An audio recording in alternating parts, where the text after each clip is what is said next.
La más prestigiosa de estas firmas de élite era la banca JP Morgan. Estratégicamente situada justo frente a la bolsa, jugaría un papel clave en los acontecimientos futuros.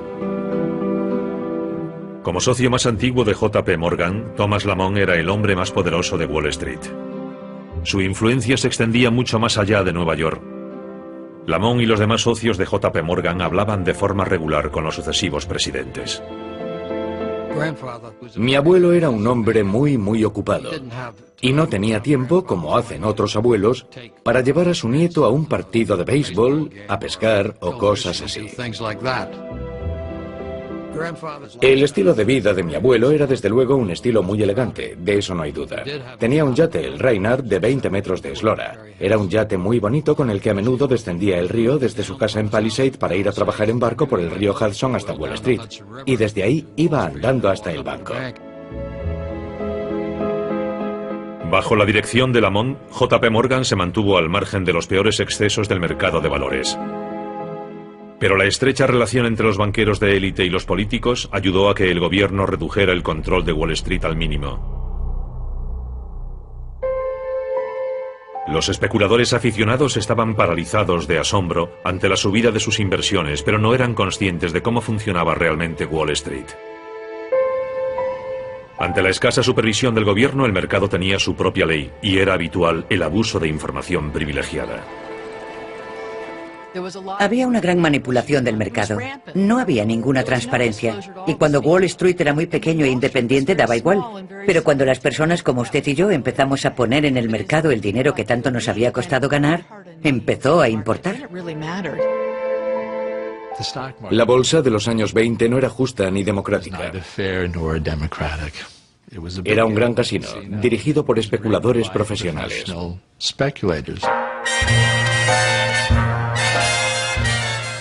Los pequeños inversores apostaban los ahorros de toda una vida y no se daban cuenta de que las apuestas estaban en su contra. Hombres como Joseph Kennedy no hicieron fortuna simplemente escogiendo las mejores acciones. La realidad es que se aprovecharon de la ingenuidad y credulidad de los novatos.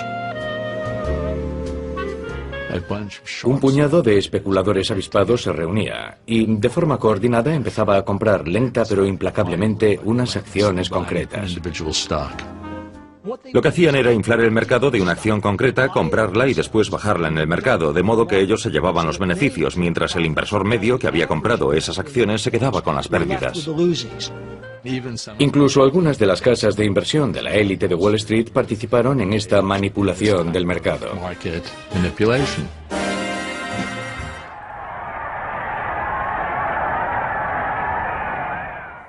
En marzo de 1929 tomaba posesión un nuevo presidente republicano, Herbert Hoover. En su discurso alentó a sus conciudadanos. Hemos alcanzado el mayor nivel de comodidad y seguridad que se haya conocido jamás en la historia del mundo. Pero en privado, su confianza era menor. Hoover es escéptico sobre lo que ocurre en Wall Street y en la economía en general. Pero no tiene el valor político para aplicar sus convicciones. Y cuando se convierte en presidente, no hace nada para refrenar este salvaje fervor especulativo. No hace nada para animar a la Reserva Federal ni al Tesoro a limitar el margen de especulación en la bolsa. En privado, Hoover hablaba de una orgía de especulación. Pero al igual que su predecesor, Coolidge, no estaba dispuesto a regular el mercado.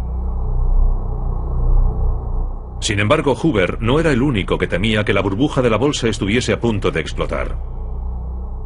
Después de su discurso de toma de posesión, un eminente y respetado banquero, Paul Warburg, rompía filas con la aristocracia de Wall Street y lanzaba un tímido aviso. Si se permite que las orgías de especulación desenfrenada vayan demasiado lejos, el colapso final sin duda traerá una depresión generalizada que afectará a todo el país. Mi bisabuelo dio un aviso en marzo de 1929. Llegó a usar la palabra depresión, pero le hicieron callar. Lo ignoraron. Lo consideraron un aguafiestas. Le decían, no, todo va bien. Todo el mundo estaba ganando dinero y pasándoselo muy bien en la fiesta. Y cuando la situación del mercado es alcista y una persona dice que podría estar sobrevalorado, que hay que tener cuidado, nadie la escucha.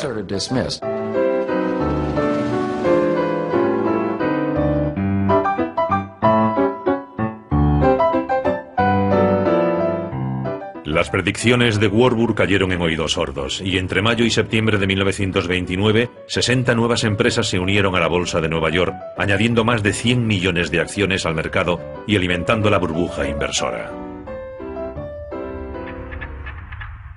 Cuando ocurre siempre dicen lo mismo. Esta vez es diferente. Es un mundo financiero diferente. Es un mundo nuevo. De hecho, Groucho Marx se reunió con su corredor en un momento dado y le dijo: no entiendo cómo los precios siguen subiendo. Y su broker le contestó: bueno, debe comprender que ahora estamos en una economía mundial. Y esto fue en 1928. ¿Hemos oído eso alguna vez desde entonces? Algunos especuladores profesionales notaron que el mercado se estaba recalentando. Los más astutos se salieron durante el verano. Un día, al parecer, Joe Kennedy, según sus propios recuerdos, dijo: si el limpiabotas sabe tanto como yo sobre el mercado de valores, tal vez es hora de que yo lo deje. En septiembre, el mercado se había vuelto más volátil todavía. En privado, el malestar del presidente Hoover aumentaba. Herbert Hoover siguió haciendo averiguaciones entre sus amigos de Wall Street. Les preguntó si debería preocuparse y recibió un informe de Thomas Lamont, que era el socio más antiguo de JP Morgan & Company. Mi abuelo le dijo en una carta que el mercado se corregiría solo y que no le parecía que hubiera necesidad de que el gobierno interviniese de ninguna manera en el mercado. Lamont tranquilizó a Hoover. Le dijo que no había motivo para preocuparse, y el informe acababa con la frase: el futuro se presenta brillante.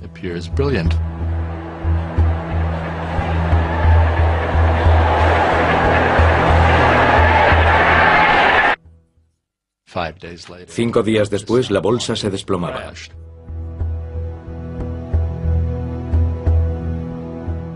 Nadie sabe qué provocó la repentina pérdida de confianza que se produjo al final del miércoles 23 de octubre.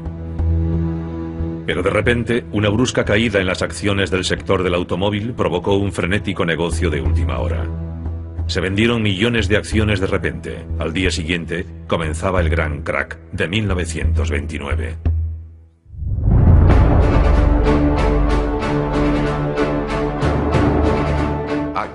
El 24 de octubre de 1929, el Jueves Negro, suele considerarse el comienzo del crack.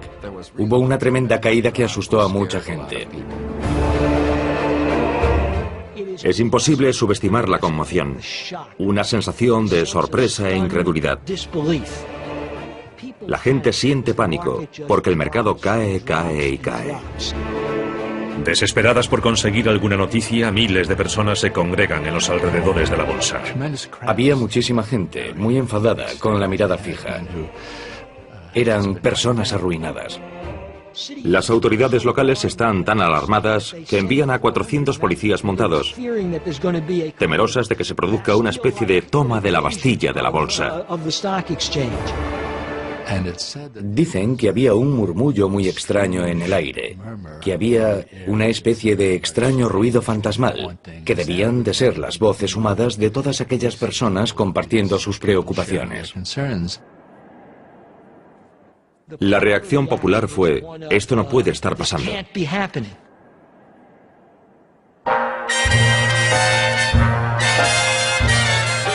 Un visitante de Gran Bretaña estuvo también allí aquel día. Winston Churchill había invertido gran parte de su dinero en la bolsa estadounidense y había decidido hacer una visita. Me encontré caminando por Wall Street en el peor momento de pánico. Y un prefecto extraño que me reconoció me invitó a entrar en el parqué de la bolsa. Esperaba encontrarme con un pandemonio, pero el espectáculo que vieron mis ojos fue de sorprendente calma y orden. Los 1.200 miembros del mercado de valores iban caminando de un lado para otro, como en una película a cámara lenta de un hormiguero. Se ofrecían unos a otros enormes libretas de valores a un tercio de sus antiguos precios. Churchill perdería una fortuna en el crack de aquel día. Fuera, la multitud seguía esperando noticias. Los rumores no hacían más que aumentar el pánico.